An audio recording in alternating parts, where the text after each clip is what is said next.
Dearest, gentle listeners, you are listening to the Ladies Bridgerton, not sick anymore, the talk of the town. We are your effervescent hosts, your neighborhood-friendly Kiwi Tash from Middle Earth, New Zealand. I'm Patty, Regency romance enthusiast, currently writing her unapologetically audacious. Audacious. Settle down onto your, I like vicious. Settle down onto your too. favorite city as we delve into the lives of the elite and illustrious ladies, lords, and royalty of the ton. This Bridgerton podcast is two friends talking romance, symbolism, Easter eggs, and deep. I can use my voice again, diving. I know, showing off that you're not sick anymore. Into the connections of our favorite characters. We cover both book, TV series, and notable social media, and therefore will contain spoilers. And little side note, I'm just so excited to be podcasting again with Patty because we could not podcast for an entire 2 weeks because I was sick. I had no voice. Every third word was not coming out. And I missed you guys. I miss recording. I miss just you missed engaging. Me. I did miss you. I didn't let you miss me though. We talk every day. We do talk every day. All right, I'll let you jump in now. We are really friends, people. We are really friends. We talk all day, every day. Like, I don't think, short of me being out of reception, I don't think that there has been a day in the last 365 days that we have been, or we're like 67 now, that we have been friends, that we have not talked. And when I say talked, I mean literal attached at the hip, attached at the phone hip, all day long. Yeah. Chit chat. There's been days that Ezra's been jealous of me. I could see it. I send her screenshots of whole conversations. Like, are you getting out of this the same thing I am? we analyze everything, not just Bridgerton. Not just Bridgerton. Yeah. The analysis queens. Okay, Tangent Squad. Today we're giving to the people. A YouTube listener, Sadia, asked for an analysis of the spouses. You ask and we answer. Today, we will focus on the established spouses of the show, Daphne and Simon, Anthony and Kate, Colin and Penelope. We'll discuss their trope for their season, when we think they knew that they loved the other, and we will analyze what we think their strengths and challenges in their marriage will be based on what they experienced in their courtship. Huge shout out to Sadia.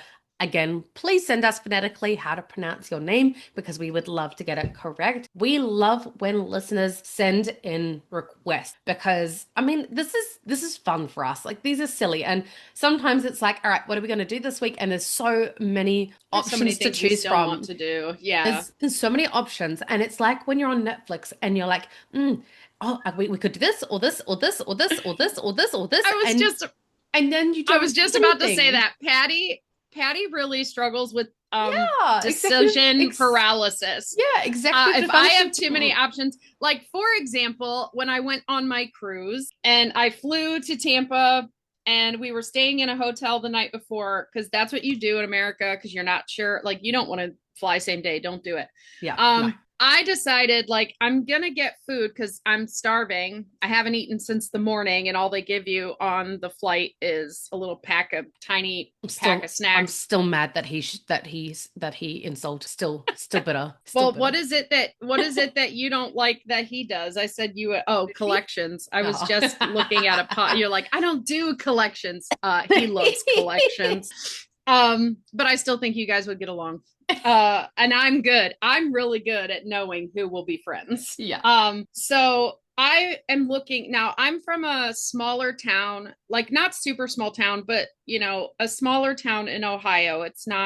I'm about some odd south of Cleveland and some odd north of Columbus. So there's not a huge amount of choices when I do a DoorDash or Uber Eats kind of thing. And I was scrolling and it was like the Showcase Showdown on The Price is Right. I just could not stop. And I finally texted him and said, you have to decide what you want to eat to tell me what I'm going to eat, because there's way too much choice. Yeah. I can't do it. So I can't do it. thank you, thank you, thank you, Sadia or Sadia or everything in between. We appreciate you making the decision for us because we are two ADHD queens who are like, but there's this and this and this and this, and what do you want to do today? But now we must make haste into today's episode.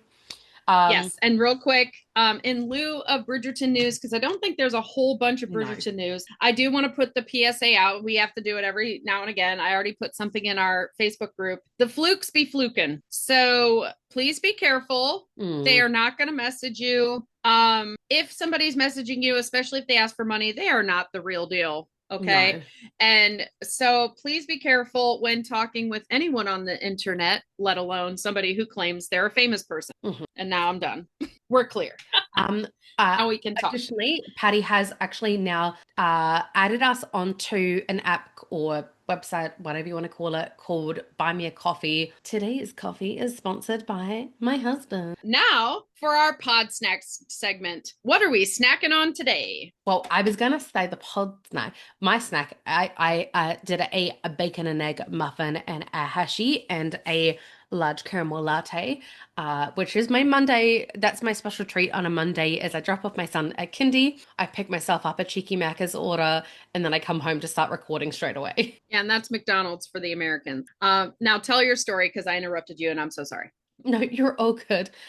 So Patty, well, I mean, it's your story. Patty signed us up for a website. No. The coffee story, you didn't get to finish it. Oh, they burnt my coffee so horrendously yesterday that I had to turn up to a baby shower on 4 hours of sleep and had to tip my coffee out because it was so burnt. And I was so sad. And then my husband picked me up from the baby shower and he took me round to my favorite coffee shop and bought me a new one because I was sad and tired and headachy. He was a good boy. And she frequents this McDonald's so much that they went by her word that the coffee was bad and replaced her coffee. That would never happen in America. They require receipts.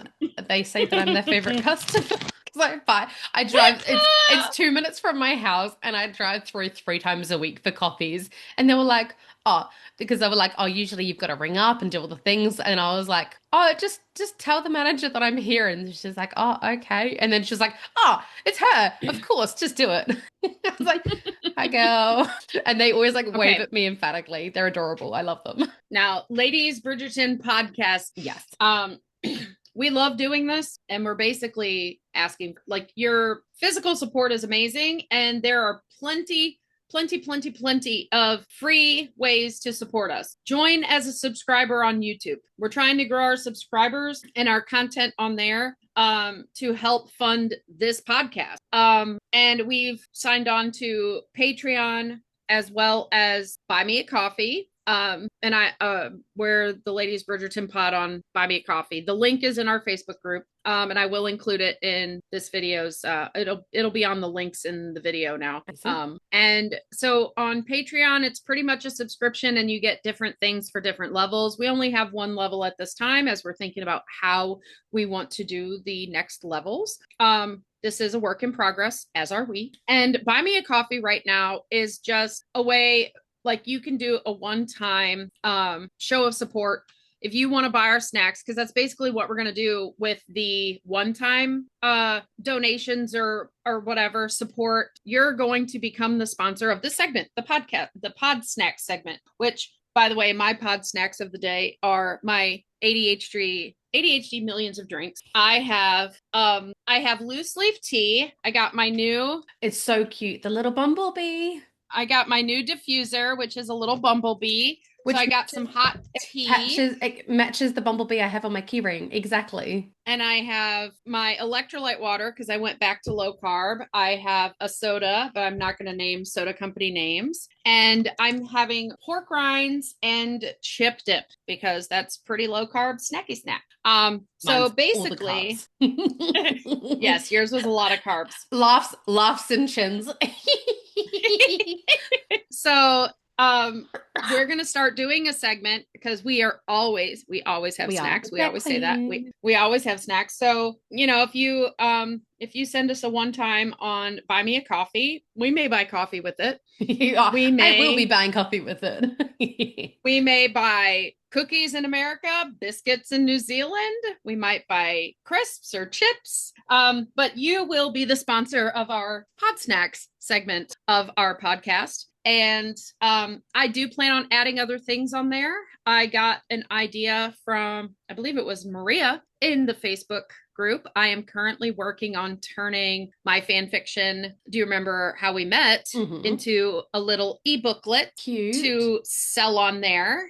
I'm going to make it super pretty and worth the time and money for it. It's going to be aesthetic and pretty. And nice. And we're going to put a few other things on there. And Patreon, Pandemonium Patty and her ADHD finally got to adding some of her content, her notes, all handwritten, have fun. And a few things that I had made for the Facebook group are in there for anyone who has joined for free. And then for Julia, who currently is our only Patreon subscriber, she gets to see all of our notes from our different episodes we've done so far, which I'm still finding with notes, the exception and I'm still scanning them. With the exception of these in between season ones, well, in between part 1 and 2 ones, because obviously those are on the fly. Winging it.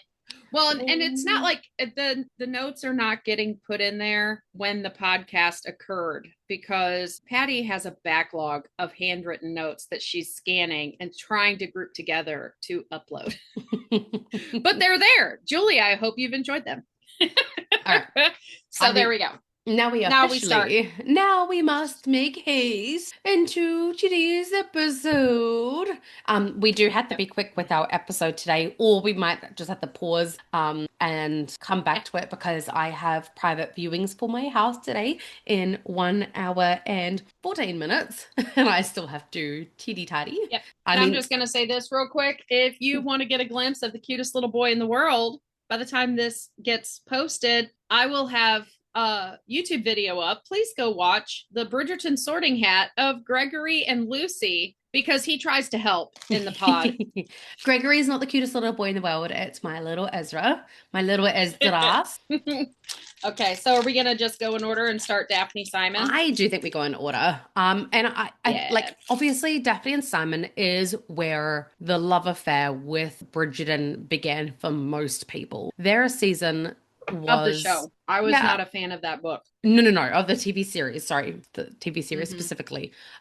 Their love story was, I don't know whether it was just the love story or just the magic of the new age music and that classical style mixed in with some of the visual effects and the ball gowns and the actors and actresses. Like, just, it was a culmination of everything. But I think Roger Jean Paul really had a Page. I was like, that's not right. I saw you glitching. I was like, try again, Natasha. He really drew in a very, very, very large crowd. And you know what I think it is? I think it's actually that he reminds me so much of Mr. Darcy in the way that he struggles to speak sometimes, in the way that he struggles to get, like, not physically, but physically also, but just that insecurity of not knowing how you're going to be perceived, not knowing how people are going to respond to you, not knowing how to connect to people. And I think that's why there's so many people that love their love story, because you've got a feisty young girl who loves her family, sees their faults, but loves her family and will do anything for them. And then you've got a socially awkward, very desirable, but very aloof kind of male. And it's very, very reminiscent of Pride and Prejudice, really. Like, when you sit down and that's what I love. And that's what I loved about what Shondaland did, because I am a Jane Austen fan. I love just about every iteration. I mean, Pride and Prejudice is one of my favorite books. I love every iteration. I love most iterations of Emma. There's been a few iterations done of Persuasion. I did not like the Dakota Johnson one, I but I don't did like like when the you other break one. the wall. It's uncomfortable. Well, and what Shondaland got right and the Dakota Johnson persuasion got wrong is they're both taking Regency and turning it on its head, right? But the persuasion that Netflix did is too close to home. Choosing actual Jane Austen and not taking it seriously was the biggest mistake. Mm. Shonda did it right. She found a really well written series of books that are based in the Regency time that do follow pretty closely in the books the etiquette of Regency time.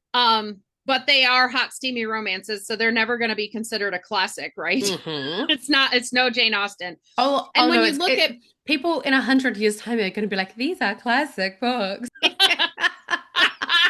I love they that. probably will because all the real classics are getting banned. Yeah. Yes, I said that out loud. So I think that Shonda chose these books, her and Chris Van Dusen chose these books because they could take something that people take so seriously and kind of be cheeky with it and show it in such a way that makes Regency for the masses. It's kind of like, I'm a snobby Regency person. I am so like I was so upset with season 3 because there's so much etiquette that got thrown out the window, right? Like previously established etiquette. Previously established etiquette, yes. I think Chris's vision was following the etiquette really closely, but showing how life probably really was. Because the whole point of etiquette was this is your public persona. Nobody acted like that at home or away from people because all the gentry had to do was talk. They didn't work. So it was like, let's go to parties, let's talk. So good at that. Right. Like, except I'd be bored. I need something to do that's besides gossiping we about would be people. the Eloise and we would be and Penn. I'd be Lady freaking Whistledown. I need something to do at this party other than try and get somebody to dance with me. Okay. So I think that for Daphne and Simon, yes, they're not the enemies to lovers like Elizabeth and Darcy were, but there's still that trope of there's still enough connection to their relationship to make you feel that nostalgia. She's very socially seasoned. Like she can walk into any room. She's confident with her words. Daphne wrote the book on the ton, right? That's why she's the first sibling to go, so that everything gets established for the ones that go behind. So she is like the popular girl. She is the popular girl and he is so socially awkward. It kind of makes me think of like without the makeover, like a She's All That kind of situation. Or there's a Jason Biggs movie that I absolutely love where he's like the dork. Loser. And the girl is loser. Yeah. Like he's dorky, but the girl's not. It's one of the greatest songs. And I went out dancing with my cousins back when we were out, and that was the song that I complained. We talked about this when that happened. Yeah. I complained because I was like, you guys are singing the lyrics of the song and you don't even know. You don't even know. You little Gen Alphas and Gen Zs, not Gen Zs, no. What is Gen Z? Yeah, it is Gen Z. Just the little Gen Z, Gen Alpha. Yeah. Little teeny boppers. Teeny boppers are alphas. Yeah. Teeny boppers are the oldest teeny boppers or the oldest alphas, I think, are 14. Yeah. And they're like, oh, the song's such a classic. And I'm like, I'm not classic. Don't even classic me with that, Bernays. Don't do I'm not classic yet. Oh, coming from someone who is classic, it's a hard transition. What is it? A car is considered classic when it's over 40 years old? 30. 30. Oh, 30. Okay, I'm classic. We have an oldies station here in Cleveland that if a song is over 30 years old, it can be played on that. So that's hard. Yeah. So I think that they are kind of that trope, like super popular girl. Although with a guy that could be popular. But it's socially awkward. Yeah. Best correlation ever. 10 Things I Hate About You. Yes. Yeah. Like except he's like the popular kind of guy, and she's the one who could be popular, but because of her No, no, personality, no, no. It's the sister and Joseph Gordon-Levitt, the really, really popular girl with the loser. And he couldn't get her right? Oh if yeah, yeah, yeah. yeah. But like Simon isn't a loser. He could be popular. Mm, He just isn't. Like he avoids. wants none of that life, Yes. right? He has severe So PTSD and probably maybe a little bit of the spicy. well, Maybe a little bit and more than a none little. of if we, if we get into him as a character for the first XYZ years of his life until Lady Danbury came, and he had to have been what then, six or Hmm. seven? He was literally alone in a room all day, Yes. governess coming in and out, somebody bringing him food. He had no familial love. I mean, No. that is in today's day and age when you talk about attachment styles, he Well, is so dismissive avoidant. Like we have there's something no hope. we have something called the first 1,000 days, and they say that the first 1,000 days, or the first 6 years, depending on which author you're going with, are the most formidable years Yeah. for a child. And once those years are up, your brain has formed neural pathways of how it knows how to respond, how it knows how the world works, because okay, this happens and that happens as a consequence. Okay, a Yeah. synapses my brain has formed. And so once your brain has formed this way, it is really, really, really hard to override those synapses. And it takes a lot of therapy to do it, a lot of repeat therapy. And so I Yes, think as somebody who's been in therapy a long time, it takes a long time to so. overcome things that occur.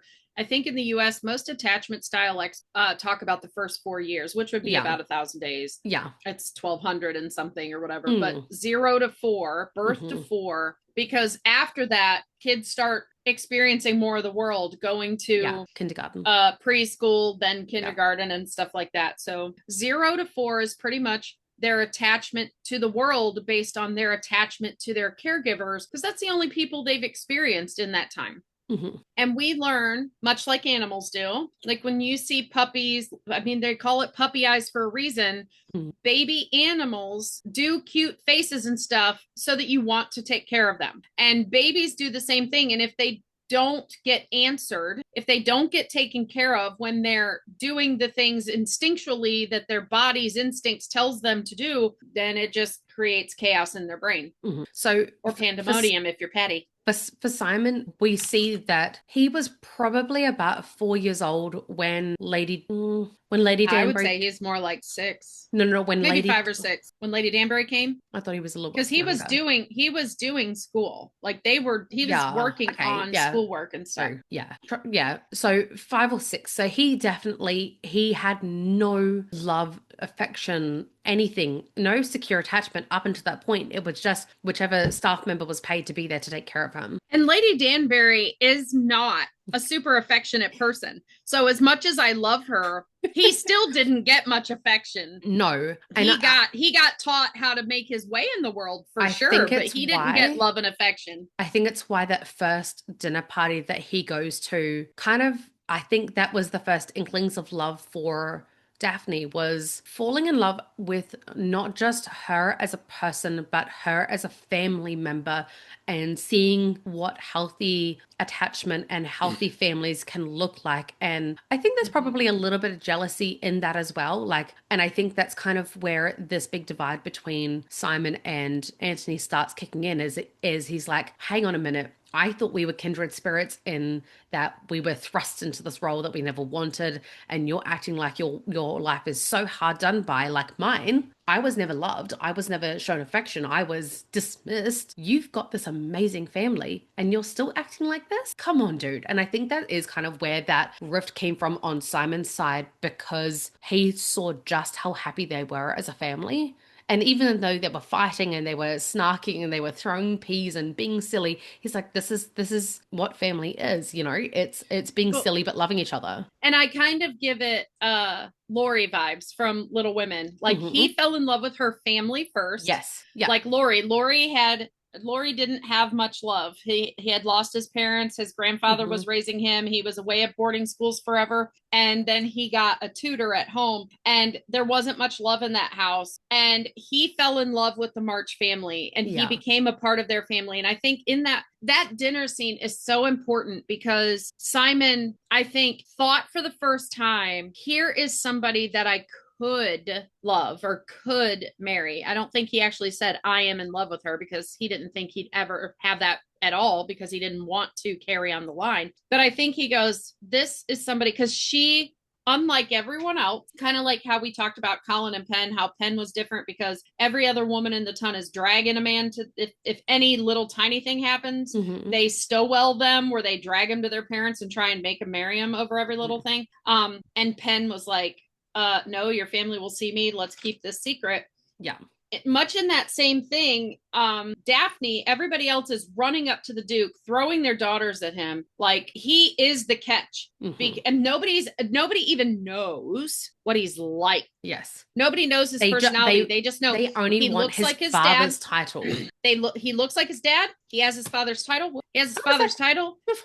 He has his father's title and the money and the estates. That's all Yeah. they care about. Yeah. They But don't care about Daphne's him. like, I want nothing to do with it. You are my brother's friend, and I know my brother, and that tells me all I need to know. Right. And then Yes. he's looking at her like she can hold her own. Yeah. Like in that moment, I think he had the first inklings of feelings, but he never would say, like, I think he's more of a doesn't know his feelings than Colin ever could think of being. Like everyone says Colin doesn't know his feelings about Penn. Yeah, he did. I'm trying not to Yes. swear.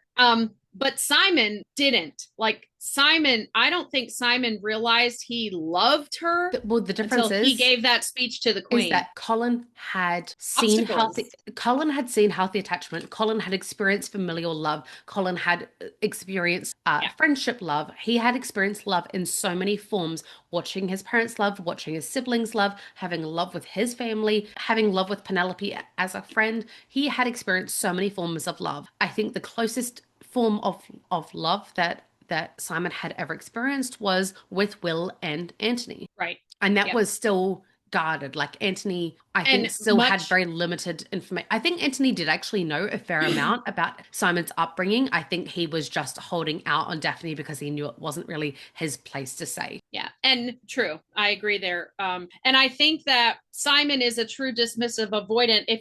If you've ever seen anything, like it's such a trend on social media right now to do videos about attachment styles, that I'm sure everybody has seen something, but he is a true dismissive avoidant because in the moment he might think he has feelings for her, he retracts. He Yeah. instantly starts feeling manipulated, and he has to put distance between them. Well, And even the most first, dismissive avoidants have so much trauma in their childhood. yeah.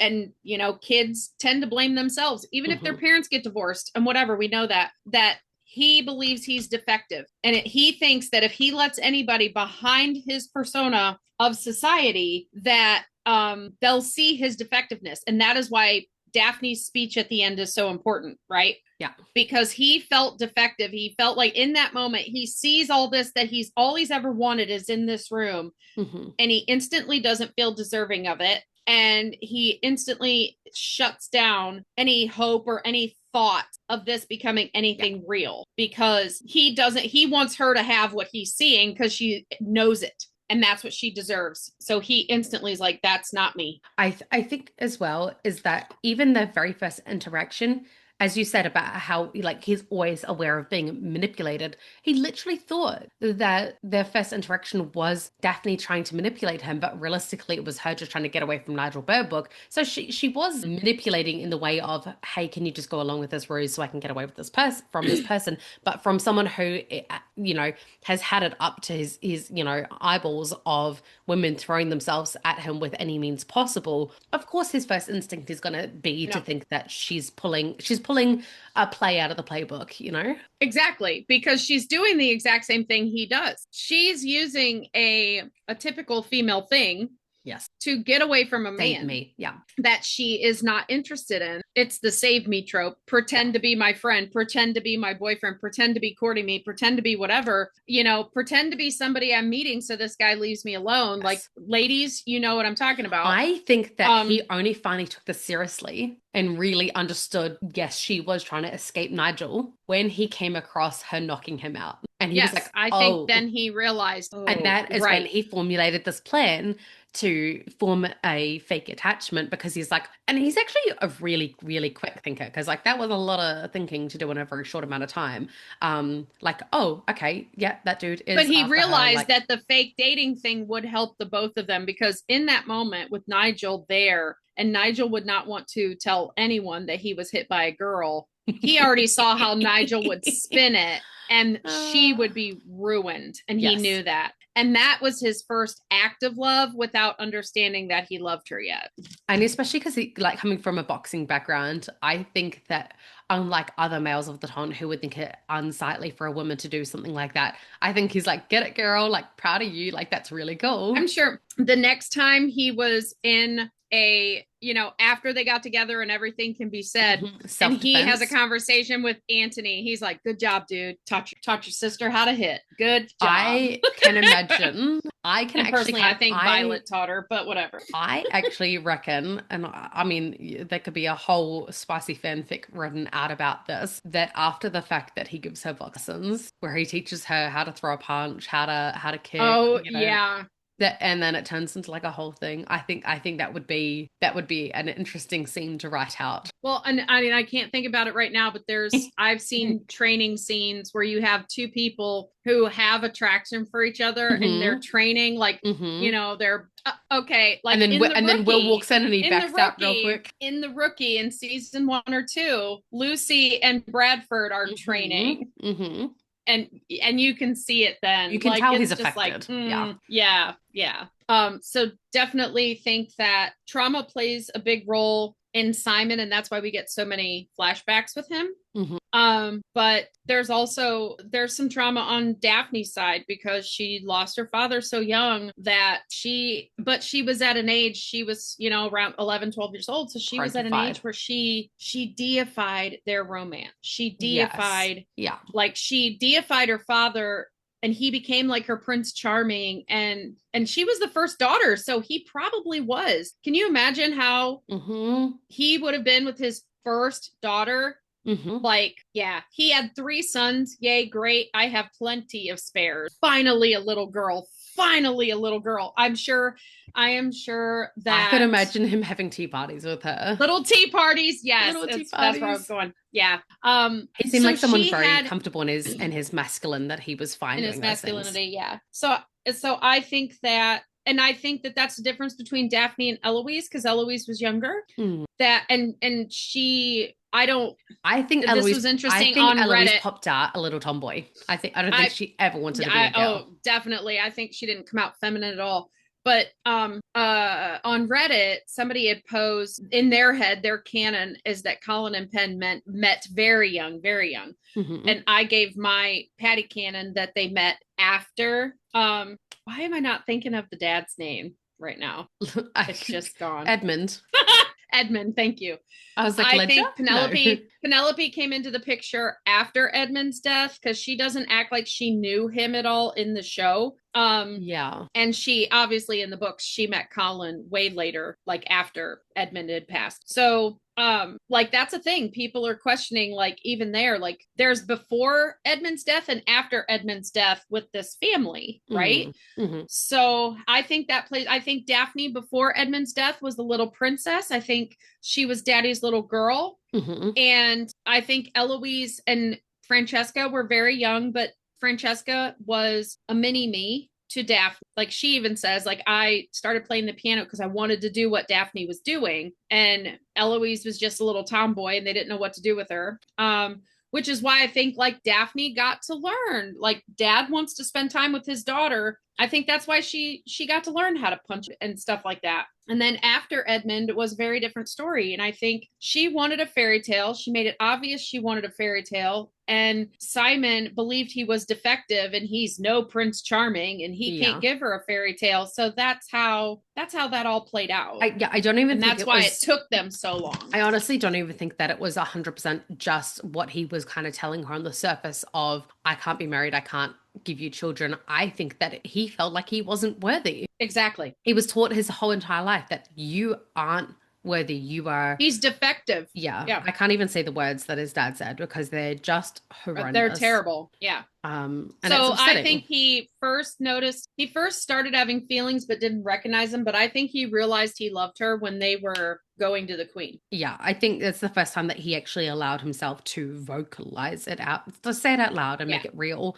And then after the fact, he did that whole like declaration of love, and then I'm going to pretend like I didn't say it, and I'll just gaslight you into Mm-hmm. being thinking that you were crazy because do I love you or do I not? That's Or what am I... dismissive avoidance do. um, but I also think like for Daphne, I think Daphne took a little while to figure it out, and I don't think she realized it until he called everything off. I think that Daphne was raised in a time period where women and girls were taught that they are 100% at the mercy of men, and whoever chooses you, you've just got to be grateful for. And You got to hope to be chosen. you've got to hope to be Wonder why chosen. women today And struggle with wanting to be chosen. Oh, could it yeah, be more of that? yeah, and Sorry, my it's issue literally with the patriarchy.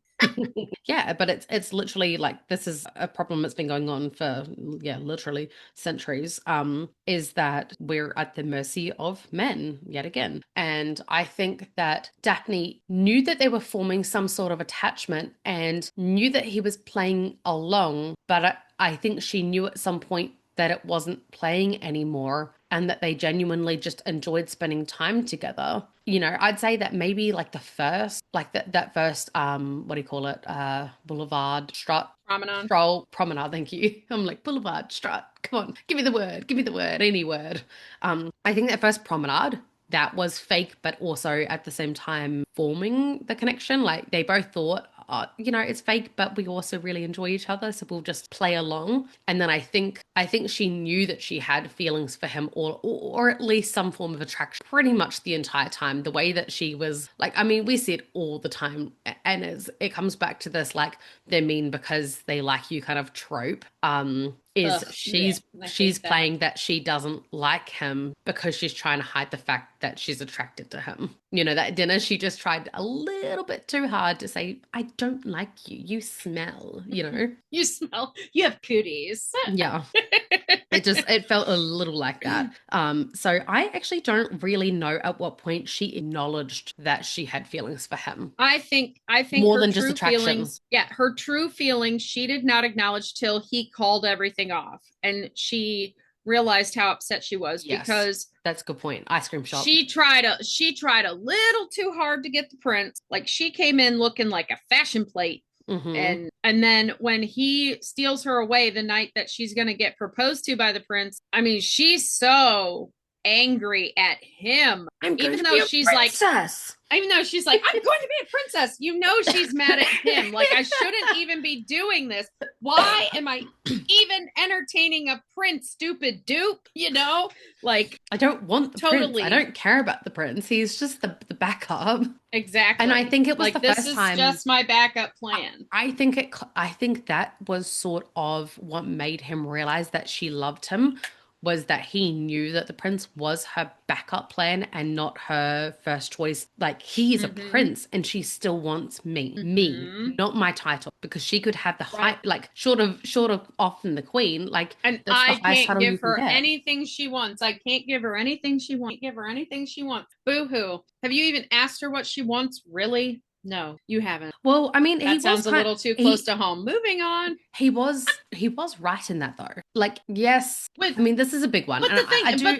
but the thing that bothers me about Simon is he never, and we talked about this before, he never thinks about there's only one answer, and that is don't get married, don't have kids, Yes. just avoid it altogether, instead of breaking the cycle by being a way better father than his father. Mm-hmm. And I know that Philip is concerned with being the exact same father his father Tunnel was, and that is, vision. yeah. But Simon had such tunnel vision, he could not see it happening any other way than his Mm-hmm. way. And that really I bothered bet, me I bet for, it was Eloise of kind of you. red flaggy for me. I bet Yeah, it was Eloise. well, and I mean, I think that's why we see so much antagonism between Eloise and Daphne in season one, because that, side stories play into the main. And usually people that we partner with or friend with or whatever, they have the same traits as the people we're trained, like our siblings, our families are how we train for the real world. And Yeah. we end up seeking out types of relationships and stuff from our families that we can't work out. Like that's the kind of people we're attracted to. And Yeah. it says a lot that she's attracted to a dismissive avoidant, and that her biggest like her worst relationship in her family is with Eloise. Yes. And it's antagonistic, and we just cannot understand each other. We can't understand each other's mind. And I think that if we would have seen more Daphne and Eloise after Daphne's married and operating in that marriage in compromise, all of that, I think we would have seen Eloise and Daphne come to a common ground. And I think I mean, granted, we don't know if we're going to see her in any future seasons or not. I really hope we do. It just seems crazy to not have Phoebe Denever. Phoebe D. Phoebe D. BBD. Phoebe D. BBD. Phoebe D. It seems crazy not to Before have her. Eloise was born, it would have been Phoebe D and the Boys. Phoebe D and the Boys. That sounds like a it is. they're Heavy a rock D and the band. Boys. Heavy D and the Boys was a rapper and his Oh, backup dancers in the 90s. He did that song, Now That We Found Love, What Are We Gonna Do With It? I love it. I'm gonna pretend like I must be your benefit. 1, 2, tell them what you got. Look it up. It's fun. Okay, I will look it up after this. But yeah, so that's the biggest talent of my ex-husband is he knew every lyric to that song and he could rap it. I can do Twister Faith, and Twister was one. I can do Ice Ice Baby. You can't touch this. Yeah. So I think rap. I think you are MC very much. Hammer's not white, but yeah. I think it is very much. You are correct in that it was the ice cream shop scene that made Daphne aware of just how much of a attachment she had formed with him. Well, outside, yeah, the breakup, not inside with the licking. Yes. Inside with the licking was like, dang, he's fine. A lot, and he was, and what he said to the Queen was correct. They didn't like each other to start with. It was very much attraction, and I don't think it was that they didn't like each other. I think it was that they were both had that attraction, but neither wanted what the other was putting down, and so they were like hate, yuck, yuck. But I really think as yum, yum. They were both people who were coveted. They were like the popular kids that they questioned each other's intentions because they had to question everyone else. Yeah. So yeah, I think that the Queen scene where he speaks out loud, that is the most beautiful declaration that we get from him, because realistically, and he never says love. I love you. No. The memes troll Simon and Daphne so bad. Yeah. Colin says he loves Penn like 97,000 times in season 3.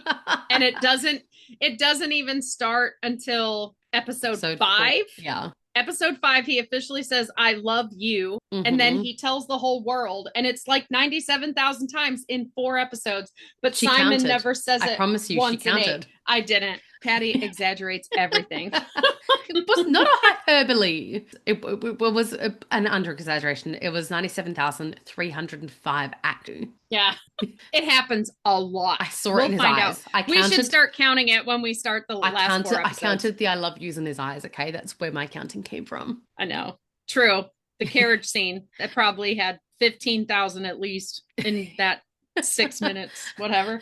Like in his head, it's okay, just, I love you. So we don't run out of time. Simon and Daphne, what do you think their strengths are going to be going forward in their marriage based on what we've seen of their courtship? So I think their strength is that, I was going to say Phoebe, try again. Daphne takes things head on. She does bottle up her feelings, but not when it comes to Simon. I think that she forces him to actually acknowledge and name his feelings. And I think that she loves him so loudly that he can't help but start that healing process. So I think they are going to have a sort of not rocky, but emotionally tumultuous for him because he obviously has been a avoidant, anxious avoidant, fearful, all those things Mm-hmm. for so many years that this is the first time that he's actually going to be healing. And healing isn't always pretty. It's messy. It's Mm-hmm. messy. And so I think that until they find their stable, their, hey, she's here, she loves me for me, she's Yep. going to be here. The equilibrium. Yeah, she's not here to get my title, to get, I mean, a little bit to get my seed, but but I think that until they find that equilibrium, like, and I remember going through this with my husband, like, the first few years of it, like, it's fun and it's honeymoon and it's exploring and getting to know each other, but it's also healing and finding compromises and learning how you both serve each other best, how to lift each other up, to help work through each other's weaknesses and find like a middle ground. And so I think that Daphne's going to be fantastic for helping unpack that trauma and teaching him what love looks like and what a healthy family looks like. And for Simon, I think that he encourages Daphne to be strong. You don't have to be in your feminine all the time. You can be strong. You can be strong-headed. You can stand up to me. You don't have to be a woman in her place. I'm happy for you to take charge. I'm happy for you to be in your mask, a little bit in that Billy kind of, not quite Billy vibe, but like, I think he values her as an equal in a time period where women were only supposed to be a pretty thing on a shelf. Yes, I think that what Daphne and Simon's romance, what their season got right, is that they are eyes wide open with each other. Yeah. They know everything there is to know. Because I even think like Colin and Penn have known each other for so long and they know each other so well on a core level, but they don't know everything yet. No.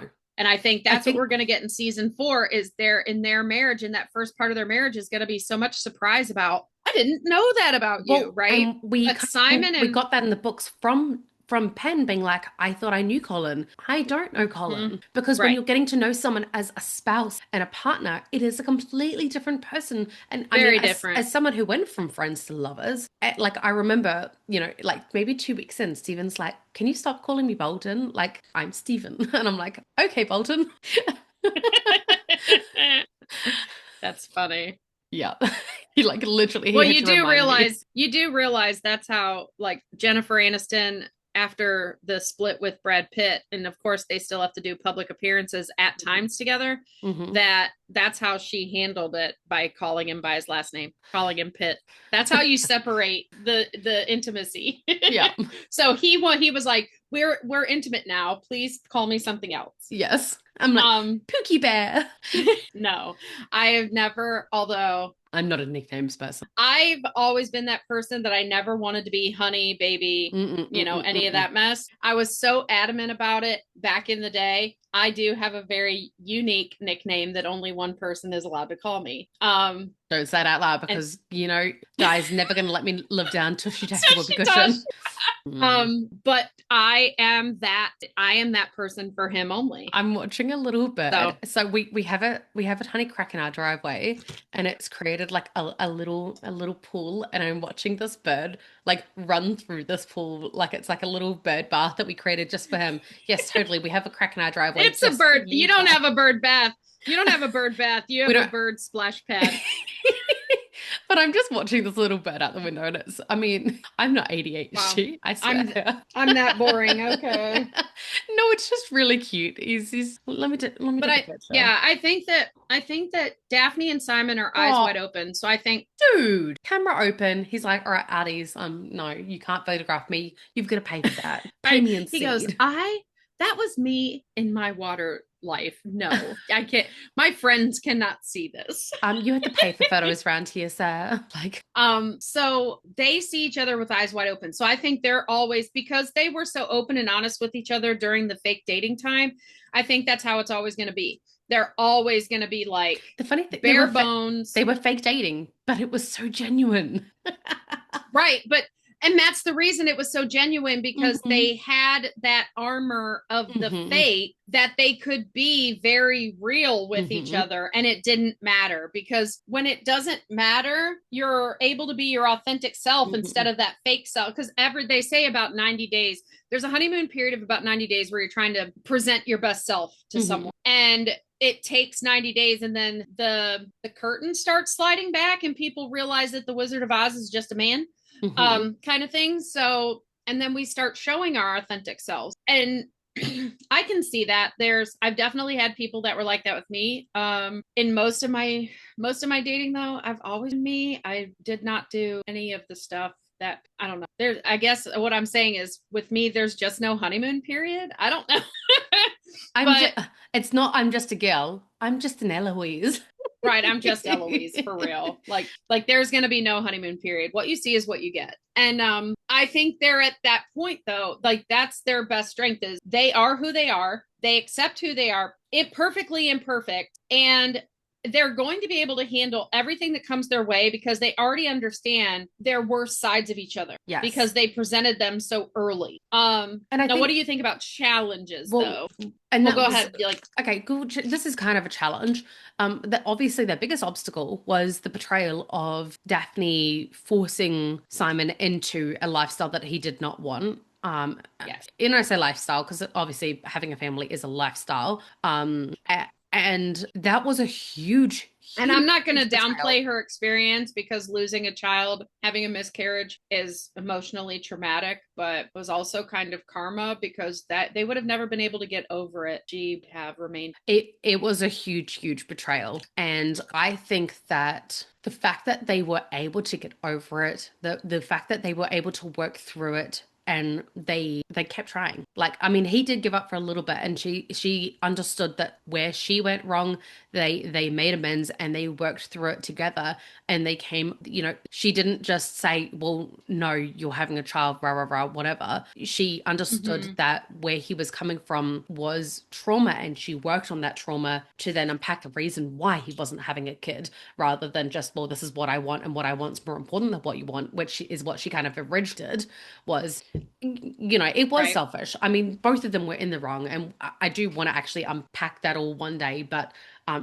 this is why I'm like, I just want to talk about it all because we haven't talked about season one yet. We like very Yeah. little time spent on season one, so it's kind of cool we get to Well, do and we this don't today. have to shove several spouses into one episode. We can just have No. one episode be one set of spouses. Yeah, and especially because this is going to have to be a shorter episode today or between two recording sessions because obviously I've got 20 minutes before I've got to be out of my ass Well, I mean, today. our last thing to talk about was challenges. So Yeah. we pretty much got one couple into one pot. I think that worked. Yeah. So I think their biggest challenge is going to be Simon's reluctance to share his feelings. And Daphne maybe because I think he knows she's choosing me. I think he knows that at this point. And I think it's actually going to be Daphne who is just going to sometimes be feeling kind of left out in the dark that she doesn't know what he's thinking because he's so reserved in his feelings. He's so, well, I've never had anyone to share my feelings with, so I just shut them down and I don't acknowledge them.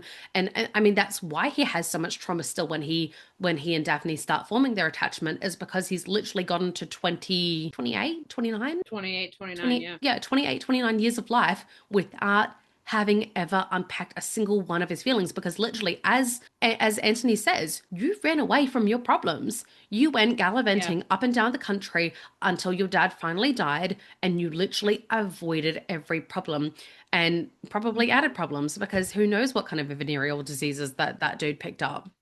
Right. And I think that my thought process on their challenges is very similar. That because he was an only child and he's avoidant, that he is not used to having someone help him process his Yeah. feelings, and he's going to shut down and he's going to need space. And I think that worked in season 2. And that's why I never questioned Daphne coming to the house without Simon, because I Yes. already felt that Yeah. Simon needs his alone time. Space, yeah. Right.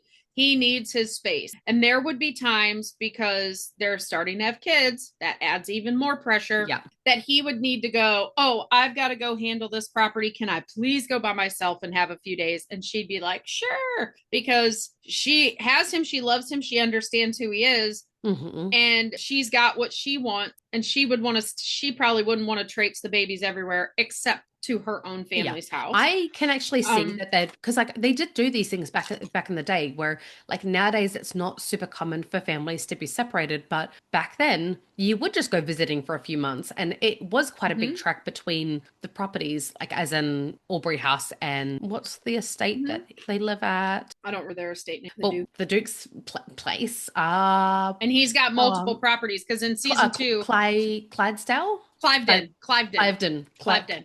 Thank you. Cliveden. Yeah, and I was he's thinking got of the multiple horse, estates. Yeah, Clivedale. he's got multiple estates because in season two, she said he was off doing business at one of the places. Yes, but it was a big So trek between. So I could imagine that Daphne would just go and stay. Like if this were saying true, I think she'd just go stay with her. Hey, I'm going to go visit with my mum for 2 months. She wants grandkitty time.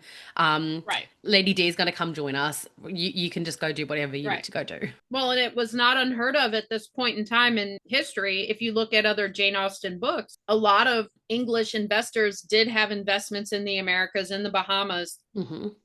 There, that's where plantations came from. So they would travel to the Americas all the time, and that was uh I mean, it was what, a 2 month journey in the early 1800s, just across, at least a month. But if there was bad weather, it could be almost 2 months. And then they'd have to do their business there and then travel home. So you might not even see your husband, your spouse for a year or more. Mm, So if they had business in the Americas, that's crazy. that is quite possible. So I didn't think anything of. I don't think Simon would ever leave her for that long. I think even if she were to go to I don't her think it would mum, be months and months. And I think all of his investments are in England I think if she or went to Great go, Britain. I think if she went to go stay with her mum for like 2 months, I think he'd get 2 weeks in and he'd just pop by for a visit because he'd be like, He'd show up. I miss my wife, and he'd Yeah. just show up and be like, I just need some wife time. And And the then thing is, an avoidance don't need a lot of time with the right, mm, maybe about 24 hours. I was gonna say, I think if I say 20 minutes. No, when they asked for a break, that break was only 24 hours. So, Hmm. if he asked for a break, I could see him taking a few days to like go to, I'm going to pick an English area that I don't know how far away it is, but we'll say like, like Anthony and them went to Devon for business but also pleasure kind of thing. Hmm. So, let's say he goes off to Devon for, a week. I think for Simon that'll be it. If he's going anything longer than a week, he's taking his family. But if he can do a short bout of business, he's going to be like, can I go by myself? I need a little bit of decompression time. And Daphne would be fine with it. Mm, But I think their challenges do fall in the emotional realm because yes. he's not used to processing with people and she's not used to processing alone because she One has a of huge family. oh, So he would get a lot of dumping actually, from her. challenge that we haven't really discussed thought about parenting. I think that initially he maybe sometimes will respond out of trauma in his parenting style because he never was parented. He was only ever parented by governesses who weren't necessarily always the kindest. And I could imagine that. I don't think he parents all that much. I think that I don't want to say he's like weaponized incompetence or anything like that. I think he wants to and he tries, and Daphne understands that. But I think he leaves most of the parenting to her simply because he has no experience. He feels like he'll be bad at it. But And she has experience and it's what she wants to do. And I think he would pop in and out and keep in mind that make paper horses. but she would parent in a way that was probably very, very in line with how her mother and father did. Right. And it would be Mm-hmm. kids at the adults' table having dinner. Yep. And if they had little Augie, and whatnot, throwing peas at a sibling, he Mm-hmm. might get overwhelmed and respond in Lash ways out. Yeah. that were trauma, coming from a place of trauma. Mm-hmm. And I think that that's a real, But real Daphne's the possibility. perfect, and that's and yes, it's a challenge for sure, and I think it would happen. I But think he would learn and he would do his great. Daphne is his true best partner because Yes. she would pull no punches and she'd look at him and go, "Dude, They're just what are children. you doing? They're just Those are children. your kids. They Yeah. are just kids. That is normal." Gregory was throwing peas at 9 years old. I mean, come on, have Hmm. you got to have grace for kids, Hmm. and then he'll remember like, I wish someone had grace for I was going me, to say, I and think that having children is going to be healing for him because he gets to see a different way that children can be raised and not in that authoritarian got fun not in Mhm. any authoritarian kind of dismissive way, and that hey, this is what a childhood is meant to look like. And I think that there's going to be a lot of healing in getting to see his own children grow up with love and laughter and happiness and And I togetherness think because he was I left think alone. spending time with the Bridgertons would be hard for him too. I think it would be. Like I never questioned him not being there, and Yeah. I think they could have Daphne in the show. And that is my final thought on Daphne and Simon is they are a good couple. They are definitely probably going to Hmm. have the most marriage issues of any marriage. You know how they always say which couples Yeah. are going to stay Yeah. together if this was modern times? They would not. They would end up divorced, I think. Mm. But I think that They would in end up that time divorced, period, but that they ones would. that would always go back to each other and have those passionate moments because Oh they yeah, have they'd rebound on each other so no, bad. I think they would stay together. I think they would just have to be in severe counseling. But like I'm saying, if it was modern times, they would Mm, get divorced. They'd be mm, the couple that got divorced. Back then it works because he does have business to go do things and they mhm. can reconnect when he comes home. And so their strengths and challenges, like they have the most of any couple we've seen so far in Yeah. their marriage. But we could definitely still have Daphne in the show if they lean into his dismissive avoidance and how Hmm. he just like he's really struggling right now and seeing us be a happy family would be just too much for him. So I asked him to stay home, that kind of thing. Like it could Yeah. work. And I think Okay. that he's also a little bit spectrumy. And I think that like he loves seeing the Bridgertons in their full force of Paul Mall Mm-hmm. kind of matches and things like that, or fighting over macaroons on the couch and things like that. But I also think it is a little bit overwhelming to him because he didn't Mm-hmm. get to experience those things. He didn't have siblings. But I can imagine him and Anthony kind of bickering and fighting. Get over, like it's my spot. I want this. Like I think once he becomes Oh, comfortable they enough, would fight over the mallet of death so they much. would. But I don't think he's invited to join in. I think he would sit with Lady D and just watch the carnage because I think it's just too much for him, and I think he just would enjoy watching the carnage rather than in He would participating. enjoy He watching would his love watching wife his wife wipe the field with decimate. everyone, Yes, decimate everyone. Yes. because it's so much. It's so much. And that is why we need that Pall Mall where Penn is Hmm. with Colin, like His little sending cheerleader. signals and stuff, Go, because it would Colin. be because Simon would want Daphne to win, who always wins. So Hmm. Simon would signal Anthony that Penn is Yeah. giving Colin Hmm. signals, and Hmm. pandemonium ensues. I And that needs to be honestly, the end I of this. hope that the I think our last, 5 minutes is yeah, I hope that the last scene that we ever get is going to be a Pall Mall scene. a Paul Mall scene. It has to be. Surely it has to be because Pall like that's Mall our favorite. pandemonium Paul Mall pandemonium. manifest.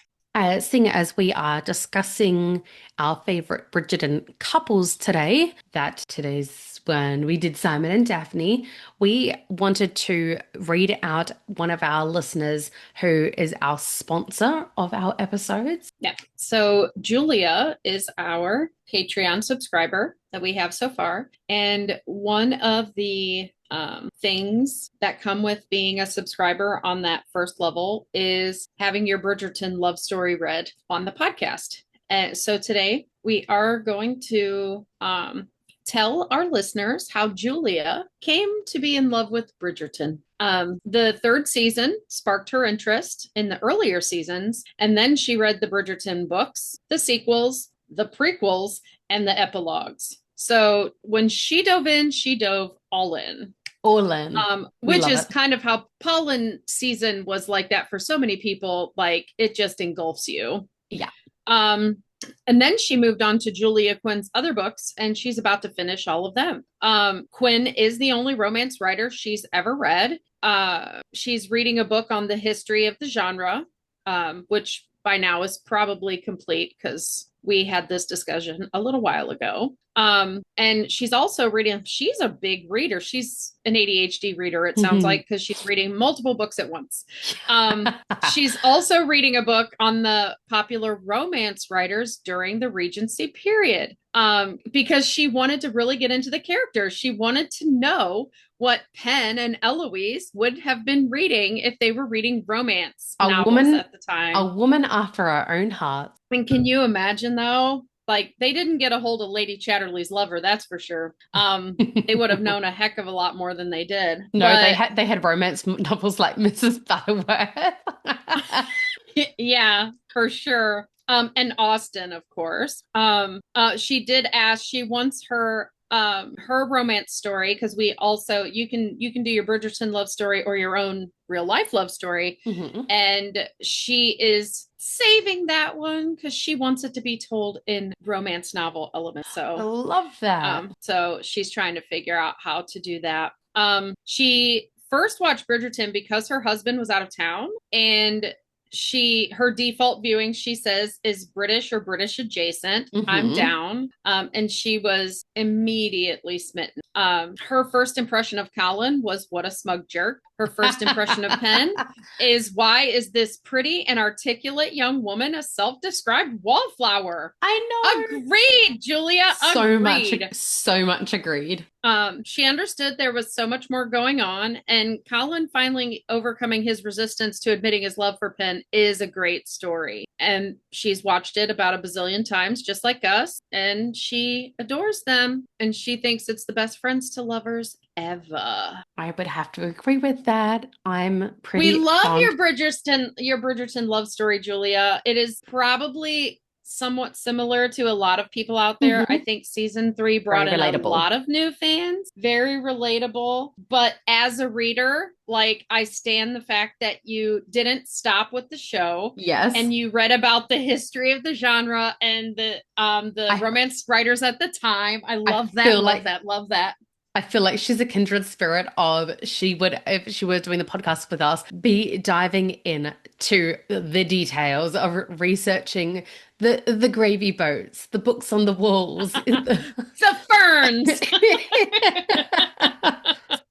They thrive on nothing. Well, and that just shows that when you do something that you love, which the two of us at the time wanted to talk about Bridgerton, and Hmm. we felt like we knew we wanted to find like-minded souls and kindred spirits, and so we wanted to do it publicly in a social media type of setting. Yeah. And we were so worried in the beginning about doing it for the masses rather than doing it Hmm. for ourselves that we didn't realize that we were going to find our people. Hmm. And that's what we've done. We have found our people. The people So who get us are the ones who were like us. thank you so much, Julia, for being part of our people, our You are our tangent people. squad. Yeah, we thank you. We appreciate you. And I hope I did your Bridgerton love story justice. And I cannot wait until you send me your real life romance story so that we can turn it into a romance Oh, novel. we'll make it into a dramatic reading. We'll do a dramatic reading. That's all, like we did the kissing scene. That'll be great. All That'll be right. great. For We need today, it. gentle listeners, we will leave it there. Sorry, it is going to be a short episode today, but as I said, I have open homes going on, so I need to get out of my house in like five But I like minutes. that we're gonna do one couple One couple, per I think episode. so. We get to Yeah. focus. We get to focus. Because there's so much, and because especially because season 1 and 2 we haven't really touched on at all. So I mean, a little bit Mm-hmm. more season 2, but season 1 is pretty untouched. So we will leave it we will leave it there and continue on next week's episode where we will be doing season 2, not Daphne, Kate and Anthony, which is going to be an interesting one Mm-hmm. because I do really want to dig into the whole sister scenario. If you have anything Mm-hmm. in particular you would like us to cover, again, thank you so much, Sadia, or any Bridgerton knowledge you would like to share, please head to our Facebook page, The Ladies Bridgerton. And if you're enjoying our podcast, please remember to click follow on Spotify, Apple, or wherever you are listening. We are now over on YouTube, so please head over there for content exclusive to YouTube. Patty's been doing a phenomenal job of adding cute little shorts of like our highlights, our best I mean, every moment with us is our best moment. Some of these have been real good. We And if don't you shoot would a like to do, do, do, if you would do. like to support this podcast, please go on YouTube and subscribe if you have not. Get anybody you know who likes Bridgerton to Yes. subscribe. We need Um 500 subscribers to be able to monetize. And so we would love to do that because that's a way that you guys can support us. Like, we understand that it is tough times out there. New Zealand is in a recession. America, I think, is in a recession. I yeah, can't remember. So, one we're way that about you to can be. Yeah. yeah, one way that you can support us is literally just like, subscribe, write a comment. Any interaction Comments, anything helps. on YouTube is engagement. Yeah, Yes. it really Anything helps helps. because we The would love more to you be. interact with our videos and stuff on YouTube, the more Mhm. people see them. And then if you did want to support us monetarily, because we do put in our own money here, we put in lots of hours and time. Again, we're not trying to quit our jobs. I said that in the No, group. We're we not just want trying to. we We want cover to. a few costs, and it's not Yeah, it's we not want to cheap. keep doing it. It's not cheap, the equipment, everything else.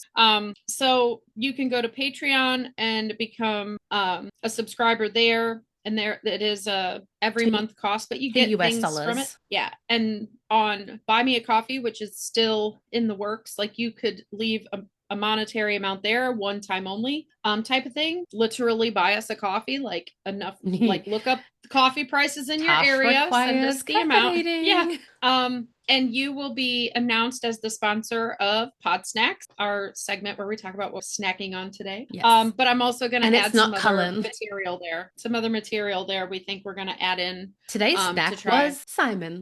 Today's snack was Simon. Yes. Purple. So once again, thank you for listening to the musings of two now healthy mad women. Did you just pull those words from my mind? Yours truly, No, from your intro. Tash the Kiwi. And Lady Patty.